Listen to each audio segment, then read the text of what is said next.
Ibu yang terkasih dalam Tuhan, terima kasih saya diberikan kesempatan melayani dan diberikan tema dengan judul terbatas namun sempurna. Sesuatu yang saya pikir tidak mudah untuk kemudian dibicarakan karena ini sangat terkait dengan doktrin basis teologi Kristenan. Karena itu saya langsung saja mengajak kita membuka di dalam Alkitab kita di dalam Mazmur 8 ayatnya yang keempat dan kelima. Mari kita buka dari Mazmur 8 ayat 4 dan ayatnya yang kelima. Kalau sudah, Bapak Ibu, Ibu-ibu silakan menyimak di dalam Alkitabnya dan saya akan membacakannya untuk kita semua. Mazmur 8 ayat 4, demikian firman Tuhan. Apakah manusia sehingga engkau mengingatnya? Apakah anak manusia sehingga engkau mengindahkannya? Yang kelima, namun engkau telah membuatnya hampir sama seperti Allah dan telah mahkotanya dengan kemuliaan dan hormat. Ibu dari ayat ini kita melihat bahwa manusia itu sungguh ciptaan yang sangat spesial dan nanti akan kita ulas di belakang. Kita akan belajar sama-sama di belakang. Sungguh ciptaan yang sangat spesial di mata Allah. Setidaknya ada tiga kata yang menunjukkan bagaimana Tuhan itu mengingat manusia. Bagaimana Tuhan mengingat manusia. Bagaimana Tuhan mempedulikan manusia. Bagaimana Tuhan mengindahkan manusia. Siapa sih manusia kok diindahkan begitu rupa? Rambu-rambu saja belum tentu diindahkan oleh kita kan? Tapi Tuhan mengindahkan, mempedulikan kita, ya. Dan terlebih lagi adalah Tuhan membuat kita ini seperti Allah, seperti dirinya sendiri. Tuhan membuat kita seperti dirinya sendiri. Karena itu, Bapak Ibu, ibu-ibu yang terkasih, seperti saya sudah singgung di depan tadi, maka hari ini kita akan melihat menyorot ini dengan nuansa yang sedikit mengarah kepada doktrinal, karena mau tidak mau mengarahnya akan ke sana, kepada doktrin dasar, basis teologi Kristen.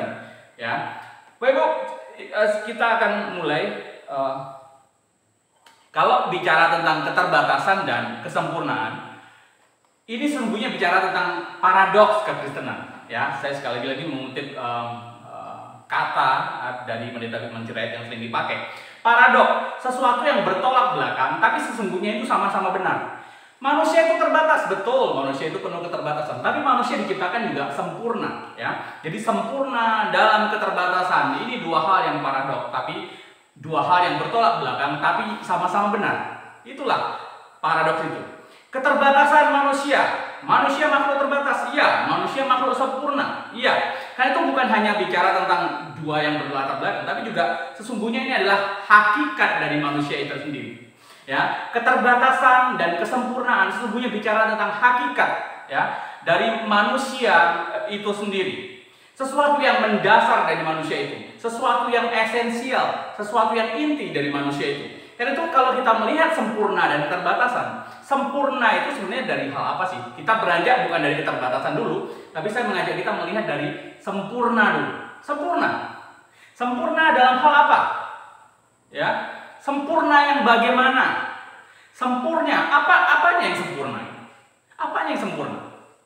Bapak Ibu, setidaknya ada 4 hal penting yang menunjukkan sempurnanya manusia sebagai makhluk yang dicipta. Yang pertama adalah sempurna dalam perencanaan Allah.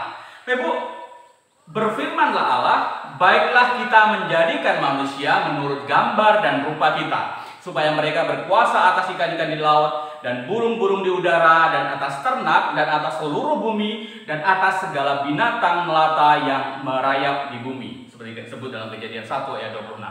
Kita lihat, manusia dicipta dalam perencanaan Tuhan yang sangat baik. Manusia dicipta dalam pemufakatan Tuhan. Kalau kita lihat dari kata baiklah di sana memunculkan ada diskusi. Baiklah kita di sana memunculkan ada interaksi, ya, interaksi di antara ketiga pribadi Allah Tritunggal itu. Pemufakatan di antara ketiga pribadi Allah Tritunggal itu.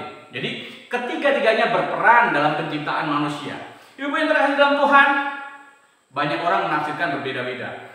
Ada orang menafsirkan, oh itu Tuhan sedang berdialog dengan malaikat. Coba kita lihat, benarkah Tuhan berdialog dengan malaikat?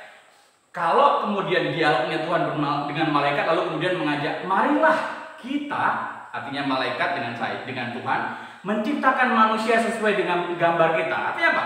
Manusia dicipta sesuai dengan gambar malaikat. gambar rohani sebagai makhluk yang rohani, ya. Bapak Ibu yang terkasih dalam Tuhan, coba kita pikirkan sebentar. Siapa malaikat sehingga Allah butuh berkonsultasi dengan dia? Di Ibrani sudah sangat jelas disebutkan, malaikat itu tidak lebih dari debu. Masa jadi dewan pertimbangannya Tuhan? Malaikat bukan orang atau sosok atau makhluk yang dimintai Tuhan pertimbangan. Kita lihat. Di Ibrani malaikat bukan siapa-siapa. Di Ibrani adalah malaikat itu adalah pelayannya bukan saja Tuhan, tapi juga pelayan orang yang dipilih oleh Tuhan. Untuk apa Tuhan meminta pertimbangan malaikat? Itu yang pertama. Yang kedua, kalau kemudian Tuhan ingin menjadikan manusia seperti gambaran dia dan gambaran malaikat, artinya merujuk kepada sosok makhluk yang seperti apa? Sosok makhluk yang rohani. Rasanya mustahil. Untuk apa kemudian Tuhan mempersiapkan segalanya untuk manusia? Penciptaan 1, 2, 3, 4, 5, 6 yang keseluruhannya mengarah kepada penciptaan fisikly. Lalu untuk apa makhluk rohani butuh sesuatu yang fisikly? Jadi orientasinya pasti bukan bicara soal makhluk roh itu sendiri, ya. Ibu terkasih dalam Tuhan, sempurna dalam perencanaan Allah. Malaikat begitu Allah begitu luar biasa, ya, menciptakan manusia dalam perencanaannya, ya. Ibu terkasih, kata baiklah juga itu menunjukkan kepada kita ini adalah ada sesuatu yang khusus, ya, yang diperuntukkan bagi manusia. Ada perlakuan khusus, ada treatment, pendekatan khusus dalam penciptaan manusia yang tidak dimiliki oleh penciptaan-penciptaan yang lain. Misalnya, kalau penciptaan yang lain Tuhan hanya perlu berfirman, maka firman menjadikan itu semuanya. Tapi hari ini di bagian ini Tuhan menunjukkan kepada kita, baiklah kita, ya, ada perencanaan di sana, ya, menunjukkan betapa unik, betapa unik manusia itu di kita, menunjukkan betapa spesial manusia itu di kita, ya. Kalau dicipta dalam perencanaan, maka penciptaan itu pasti bukan penciptaan yang main-main, bukan penciptaan yang asal-asalan, bukan penciptaan, ya mungkin mencipta yang lain tentu saja juga bukan main-main, tapi setidaknya melalui sebuah perencanaan kita mendapatkan penegasan di sana ada sesuatu yang penting, kita mendapatkan penegasan di sana ada sesuatu yang spesial, kita mendapatkan penegasan di sana ada sesuatu yang fokus di sana, ya. Ibu terkasih dalam Tuhan, itu yang pertama, sempurna karena diciptakan dalam perencanaan Allah. Yang kedua adalah manusia sempurna karena apa? Dicipta dengan sentuhan dalam tanda petik, sentuhan khusus Allah, ya. Dicipta dalam karya kreatif Tuhan, karya kreatif Allah, dicipta dengan karya seni dan estetika Tuhan, ya. Ada sentuhan langsung dari Tuhan. Tuhan tidak seperti kalau bandingannya tadi, tidak menciptakan hanya sekedar mengatakan berfirman lalu jadi. Ada tangan Tuhan yang berkreasi di sana. Kita lihat. Berbeda dengan kita yang lain, hanya dengan firman Tuhan mencipta dengan sentuhan tangannya. Kita bisa lihat dari kata yatsar. Kata yatsar, kalau kita lihat dari Kejadian 2 ayat 7 tadi, ketika itulah Tuhan Allah membentuk manusia itu dari debu tanah dan menghembuskan nafas hidup ke dalam hidungnya. Lihat kata yang diwarnai kuning, ya, debu tanah. Ibu-ibu yang terkasih dalam Tuhan, membentuk, ya, kata membentuk, kata Ibrani yasar itu memang bukan saja hanya mengarah kepada kata membentuk, tapi kalau kita menggali lebih lanjut lagi, itu bicara tentang tukang kriuk. Sekali lagi, kata yatsar yang diartikan di Alkitab itu membentuk, itu juga biasa dipakai sebagai kata tukang periuk. Bukan sekedar tukang periuk, tapi juga tukang periuk dengan aktivitas tukang periuk itu. Aktivitas karya membentuk sesuatu. Dalam hal ini membuat gerabah dan lain-lain.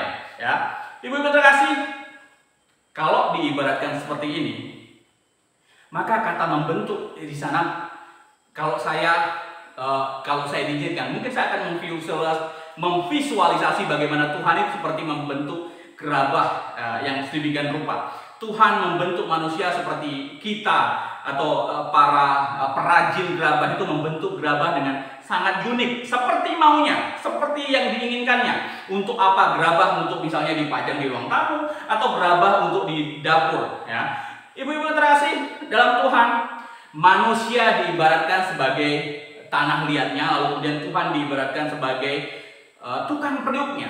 Sungguh luar biasa. Pertanyaan adalah begini, apakah tanah liat itu bisa protes dengan pembuat gerabah? Kenapa aku dibuat gerabah untuk di dapur? Kenapa tidak dibuat hiasan semacam kendi atau vas bunga yang ditempatkan di ruang tamu? Tanah liat tidak pernah kemudian protes seperti itu. Ya, sepenuhnya ada di dalam kuasa pencipta. Tanah liat itu menjadikan gerabah untuk apa? Gerabah untuk dapur, gerabah untuk ruang tamu, gerabah untuk luar ruangan dan lain-lain. Itu tergantung dari pencipta itu sendiri.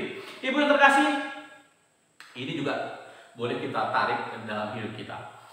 Biarlah kita sebagai manusia yang dibentuk Tuhan itu betul-betul rela menyerahkan diri, seperti tanah liat tadi, rela menyerahkan diri sepenuhnya ke dalam pembentukannya. Ya, mungkin dalam pembentukan bisa jadi ada mengalami kesulitan, mengalami kesusahan, mengalami penderitaan, atau justru sukacita yang kita dapatkan. Tapi ada segala sesuatunya ada di dalam kontrolnya Tuhan. Kontrolnya Tuhan seperti apa? Tuhan yang mengizinkan itu semua terjadi, Tuhan yang mengarahkan kepada tujuan untuk apa gerabah itu tadi. Ya, itu yang kedua. Selanjutnya yang ketiga adalah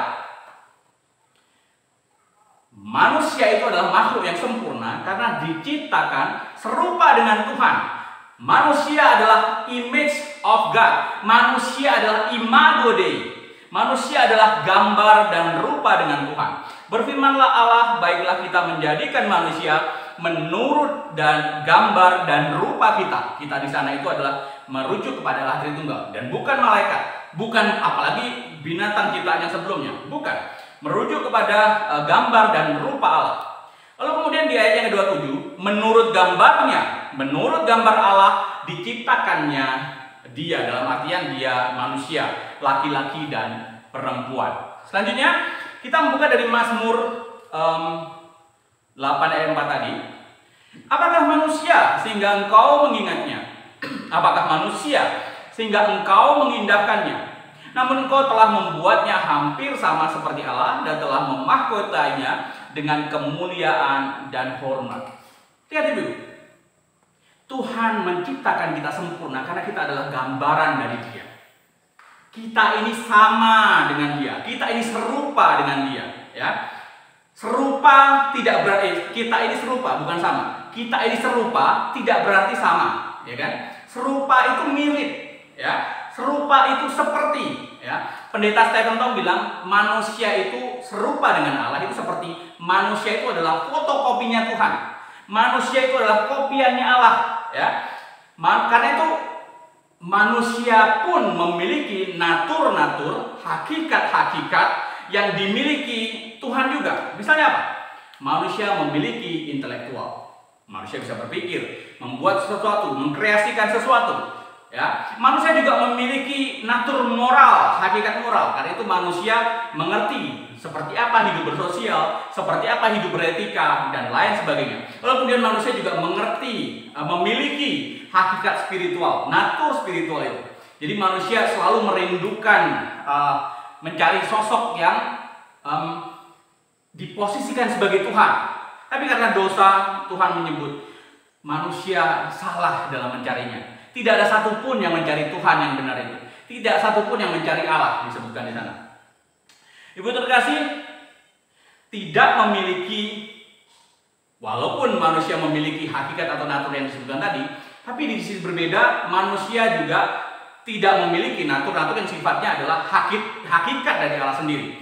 Nah, yang diseringkan tadi sebagai bagian dari gambar dan rupa serupa dengan Allah, itu adalah sesuatu yang dikatakan sebagai communicable, yang dikomunikasikan. Tapi ada sisi di mana incommunicable, yang tidak dikomunikasikan, yang tidak diberikan kepada orang. Yaitu adalah misalnya kemahadiran Allah. Manusia tidak maha hadir, sama seperti Allah maha hadir. Ya. Ibu terkasih, dicipta serupa dengan Allah. Karena itu kita dituntut untuk selalu mencerminkan Allah dalam hidup kita. Itu yang pertama. Yang kedua, manusia terkait juga dengan dua fungsi yang berbeda. Pertama, fungsi reflektor, ya, memancarkan kasih Allah, memancarkan kebaikan Tuhan, memancarkan gambar Tuhan di sekeliling hidup orang. Bukan itu saja, manusia juga menjadi dutanya Allah, ya, duta besarnya Allah, perwakilannya Allah, representatif Allah di dunia. Sehingga orang waktu melihat kita, dia sedang melihat betapa Tuhan itu ada di dalam diri orang itu. Reflektor dan duta itu dua fungsi yang harus dilakukan dan dikejar. Itu yang ketiga. Yang keempat adalah kesempurnaan itu ada kepada kedudukan manusia yang mulia. Mulia seperti apa? Ibu yang terkasih, di dalam Kejadian 1 ayat 6 dikatakan bagaimana Allah memberikan tanggung jawab kepada manusia, memberikan mandat kepada kita manusia supaya apa? Memberikan kuasa untuk mengelola, ya, bukan mengeksploitasi, tapi mengeksplorasi, mengelola, memelihara seluruh alam semesta, mulai dari ikan yang di laut, kemudian atau yang di air, kemudian burung yang di udara, dan binatang ternak maupun binatang melata yang ada di bumi, yang ada di darat. Tuhan memberikan kuasa, ya. Tuhan menempatkan posisi manusia pada posisi yang mulia, ya, di atas dari semua hal yang sudah diciptakan sebelumnya.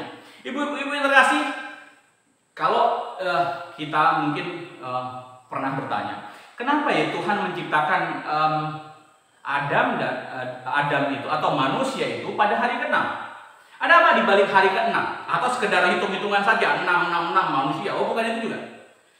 Kenapa Tuhan menciptakan manusia pada hari ke-6? Atau gini, kenapa Tuhan menciptakan manusia pada hari terakhir? Ibu terkasih, di dalam Tuhan, di akhir penciptaan Tuhan menciptakan manusia.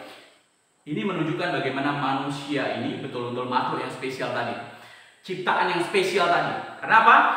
Tuhan sebelum menciptakan manusia dengan tangan yang luar biasa, Tuhan mempersiapkan satu demi satu demi satu demi satu, ya, untuk memberikan dukungan bagaimana manusia hidup.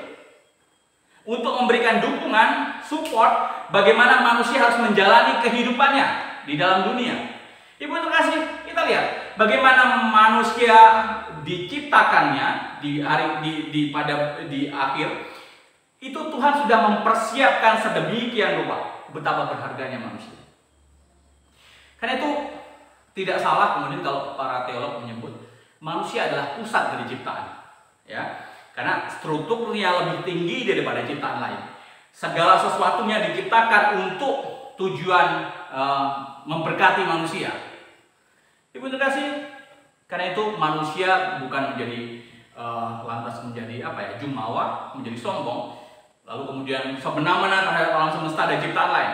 Tapi manusia memiliki tanggung jawab yang diberikan Tuhan. Di ayat Kejadian 1 ayat 26 tadi. Manusia berkuasa atas ikan di laut, burung, ternak, dan seluruh bumi, dan atas binatang melata yang merayap di bumi. Kita lihat lagi di ayat Alkitab, bagaimana respon Tuhan waktu mencipta.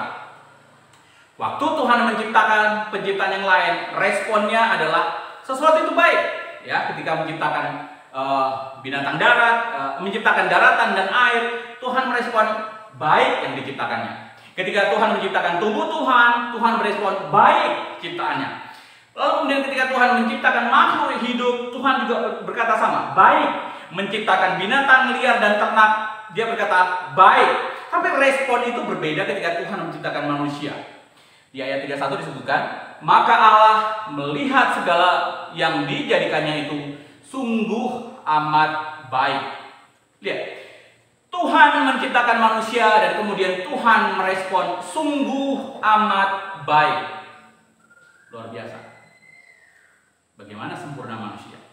Karena itu di dalam kesempurnaannya itu, maka manusia harus mengerti betul struktur hidup manusia. Manusia harus tunduk kepada Tuhan. Allah di posisi teratas, manusia di nomor 2, kemudian alam di paling bawah. Allah harus menjadi pribadi yang disembah oleh manusia. Manusia harus tunduk kepada Tuhan. Manusia harus menaklukkan diri kepada Tuhan, kepada Allah. Sebaliknya, manusia harus menaklukkan alam semesta. Ya, manusia dalam artian memelihara, menaklukkan, mengelola. Ya, Ibu yang terkasih dalam Tuhan, untuk itu tidak boleh ada manusia yang kemudian ditaklukkan oleh Allah, atau manusia yang sengaja menaklukkan dirinya kepada alam semesta, apalagi sampai menyembah dia. Itu satu hal yang menjadi masalah besar. Ibu terkasih, demikian luar biasa Tuhan menciptakan manusia itu sempurna. Nah, selanjutnya kita akan melihat manusia yang terbatas. Seperti apa manusia yang terbatas? Ya, meskipun manusia itu makhluk mulia, meskipun manusia adalah makhluk yang sempurna, meskipun manusia adalah makhluk yang unggul, pusat dari ciptaan, seperti kita sebutkan, tapi manusia tetap memiliki keterbatasan. Ya, keterbatasan apa saja kira-kira? Yang pertama adalah sempurna dalam keterbatasan. Sempurna manusia bukanlah sempurnanya pencipta.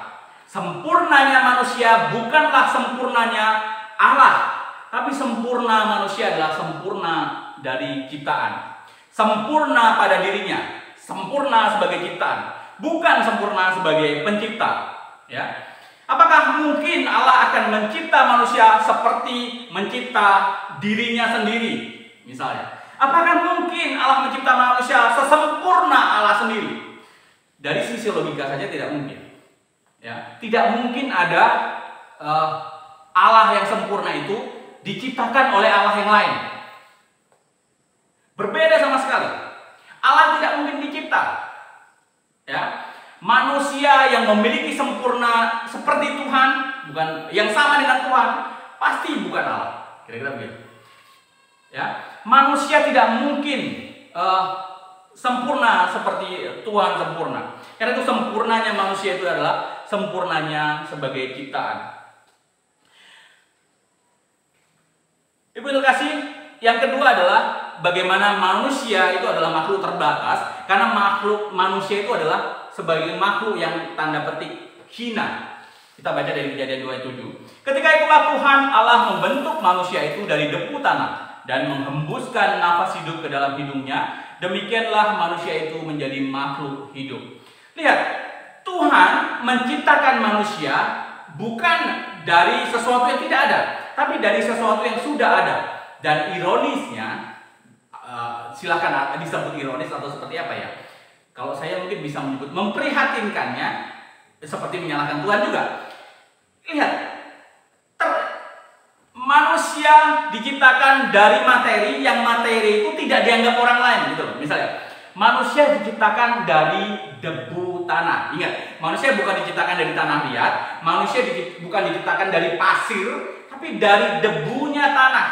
Baik Bu, adakah orang bisa melihat debu kalau kemudian tidak banyak jumlahnya misalnya? Debu itu kalau kemudian misalnya kita mengembaskan pakaian di dalam ruangan, pasti tidak kelihatan debunya. Tapi ketika kita di depan rumah, kemudian ada pancaran sinar matahari dan kita kembaskan, baru debu itu muncul. Nah, manusia diciptakan dari debu tanah. Manusia diciptakan dari partikel yang sama sekali tidak berharga. Debu tanah itu sepertinya cenderung sifatnya polutan, ya, cenderung dihindari orang, tidak bernilai, ya, malah dijauhin orang. Ibu terkasih, manusia dicipta dari materi yang seperti itu. Dari materi yang tidak ada artinya, dari debu tanah. Ini menunjukkan bagaimana manusia sesungguhnya makhluk yang hina, makhluk yang terbatas. Ya. Karena itu manusia sesungguhnya bukanlah apa-apa di mata Tuhan, pun di mata sesama. Bukan siapa-siapa dia. Dia hanya debu tanah. Dia akan kembali kepada debu tanah yang semula. Menunjukkan bagaimana manusia betapa ringkihnya dia dalam keterbatasannya, dalam kehinaannya. Betapa kecil manusia, betapa tidak berarti manusia, ya. Tidak lebih daripada debu tanah. Ibu terkasih, tidak ada dalih karena itu ya. Tidak ada dalih, tidak ada alasan bagi manusia untuk bisa menyombongkan dirinya di hadapan Tuhan. Tapi menarik, sesuatu yang hina itu dijadikan Tuhan sebagai sesuatu yang mulia. Hina jadi mulia. Dari sesuatu yang tidak ada apa-apanya menjadi sesuatu yang berharga. Ya. Dari sesuatu yang tidak diperhitungkan memunculkan sesuatu yang berharga dan mulia. Dari sesuatu yang dipandang sebelah mata cenderung dihindari, lalu kemudian bernilai luar biasa. Itu begitu kasih. Hina jadi mulia. Betul kasih. From nothing to be something. Ini juga yang dikerjakan kami di Sekolah Kristen Makedonia maupun di Sekolah Tinggi Teologi Makedonia. Dari kampung di pedalam dan dari kampung, dari desa dan dari pedalaman, orang yang seringkali memincingkan mukanya, tidak menganggap siapa-siapa orang-orang seperti itu, karena secara pendidikan mungkin kurang dan lain sebagainya, secara pengalaman mungkin kurang berpengalaman, sering dianggap sudah mata. Tapi kami sedang seperti visi pendeta Bigman Sirait tentu saja, menjadikan orang yang sering dipandang sebelah mata itu menjadi orang-orang yang menjadi sesuatu, ya, menjadi orang kata orang, kata ini yang sering kita, jadi wong kata orang Jawa, ya. Dari kampung kita, dari kampung-kampung kemudian di pedalaman-pedalaman kita menjemput bola mencari siswa, ingin kemudian seperti apa ya, mematahkan anggapan orang yang seperti itu. Dianggap kalau dari desa pasti bodoh-bodoh, misalnya. Banyak orang yang menganggap itu. Dari pencarian kita, dari upaya jemput bola kita justru menemukan anak-anak yang potensial. Ada dari kampung-kampung, ada dari desa-desa, ada dari tempat pedalaman. Dan untuk itu kita tarik ke SKM dengan subsidi, dengan diberikan sponsor, dengan diberikan bantuan, ya, memberikan pendidikan yang lebih baik tentu saja kepada mereka, ya. Ibu terkasih, puji Tuhan, anak itu lulusan dari SKM banyak yang kemudian menjadi orang yang hebat-hebat. Ada dokter, ada kemudian pejabat di pemerintahan, dan kemudian psikolog misalnya. Luar biasa. Karena itu doakan terus pelayanan kami di STT maupun di SKM. Di STT pun demikian, kita mempersiapkan hamba Tuhan dari desa untuk kembali kepada desa. Kita mempersiapkan hamba Tuhan dari desa untuk diterjunkan ke pedalaman, untuk melayani yang tidak dijangkau, pun melayani mereka yang sudah ditinggalkan, melayani jemaat Tuhan yang sudah ditinggalkan. Ibu yang terkasih dalam Tuhan, dari tiada kemudian menjadi sesuatu yang ada. From nothing to be something, dari sesuatu yang tiada, yang tidak ada apanya, menjadi sesuatu yang berharga. Itulah yang sudah kita kerjakan. Saja yang ketiga adalah terbatas dalam kehendak yang tidak bebas. Banyak orang bilang manusia itu memiliki kehendak bebas. Betul, manusia memiliki kehendak bebas. Tapi di dalam kehendak bebasnya itu pun manusia itu memiliki keterbatasan. Kita lihat, semua pohon dalam taman ini boleh dimakan dengan bebas, tetapi pohon pengetahuan tentang yang baik dan yang jahat itu janganlah kau makan. Walaupun manusia bebas makan apa, semuanya. Kalau kita lihat, kita dalami di kitab suci, semua boleh dimakan kok. Bukan satu yang boleh dimakan, semua boleh dimakan. Dan Tuhan menjelaskan di ayat yang 9, di ayat 29, semuanya itu juga menarik buah-buahnya itu, ya. Buahnya menarik dan boleh dimakan semuanya. Lalu kemudian ada pengecualian tentu saja. Pengecualian adalah pohon pengetahuan yang baik dan jahat jangan dimakan. Hanya satu pohon itu. Ibu terkasih dalam Tuhan, bagi manusia, atau ternyata manusia lebih memilih sesuatu yang menarik yang lain. Justru yang dilarang itu yang membuat menarik mereka. Justru yang dilarang itu yang katanya sedap oleh Hawa. Akibatnya apa? Ya fatal. Kematian yang didera. Ibu terkasih, kita punya kehendak bebas? Ya, kita punya kehendak bebas. Tapi kita bisa bebas sebebas-bebasnya? Tidak bisa bebas sebebas-bebasnya. Kita bebas, tapi terbatas. Ya, sama seperti ikan. Ikan bebas, boleh berenang di mana saja. Tapi dia tidak bebas berenang di darat. Ketika dia berenang di darat, maka yang jadi adalah pepes ikan, ikan goreng, masakan ikan, ya, semur ikan dan lain sebagainya. Itu yang ketiga. Selanjutnya adalah bukan saja terbatas dalam kebebasan, tapi juga terbatas ruang dan waktu. Ya. Kenapa? Manusia bukan makhluk rohani. Manusia bukan makhluk yang sifatnya roh. Manusia punya fisik, punya daging. Ya. Malaikat tidak seperti malaikat, tidak seperti setan atau makhluk roh lain-lain. Ya. Karena itu manusia pun tidak sifatnya maha hadir, tidak bisa hadir di mana-mana pada saat yang sama. Manusia memiliki kendala ruang, waktu, jarak, dan tempat, bahkan memiliki limitasi umur. Kita bisa bagikan di kesempatan yang lain tentang hal ini. Ibu yang terkasih, manusia terbatas, ya. Yang kalau selanjutnya adalah manusia itu terbatas, ya. Manusia itu terbatas hidup hanya melekat kepada sumbernya. Kalau manusia tidak melekat kepada sumbernya, maka manusia itu akan mati. Ya, seperti carang yang melekat pada batang pohon, ya, maka sumber makanannya bergantung sepenuhnya kepada batang pohon itu. Dari akar mengalir ke batang pohon dan kemudian disalurkan kepada carang-carang. Kalau kemudian carang memutuskan diri untuk keluar, ya carang itu akan mati. Kenapa? Terlepas dari sumber makanannya. Karena itu manusia terbatas, iya. Terbatas seperti apa? Hidupnya harus terus bergantung kepada Tuhan. Hidupnya harus terus bergantung kepada Sang Pencipta, bergantung pada sumbernya. Ibu terkasih, manusia adalah makhluk yang sempurna, iya. Manusia adalah makhluk yang terbatas, iya. Lalu bagaimana kita melihatnya? Apakah keterbatasannya itu membuat manusia menjadi makhluk yang misalnya memprihatinkan, makhluk yang buruk, yang jelek, atau seperti apa? Apakah manusia menjadi makhluk yang tidak berhitungan gara-gara itu? Ibu yang terkasih dalam Tuhan, tidak seperti itu juga.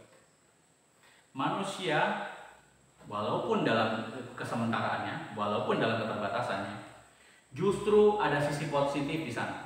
Ya, kita lihat kalau sebelumnya kita sudah pernah mengeksposisi di Gereja Reformasi Indonesia sudah pernah mengeksposisi tentang pengkhotbah. Bagaimana pengkhotbah menjelaskan dunia ini sia-sia, ya, percuma harta benda, ya, percuma banyak hal yang sudah dipersiapkannya dari muda sampai tua, ya, baik itu misalnya dia sudah mempersiapkan entertainment, ya, dia memiliki relasi yang banyak dengan negara-negara atau kerajaan-kerajaan di sekelilingnya.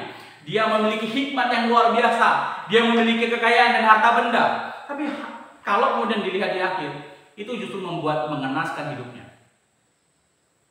Itu di bagian-bagian pengkhotbah pun menemukan di sana.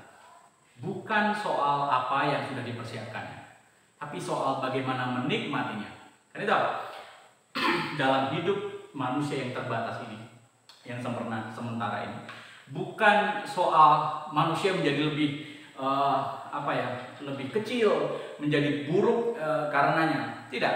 Justru di dalam seolah-olah ketidakbaikan itu atau hal yang seolah negatif itu, jangan malah menjadikan manusia menjadi inferior.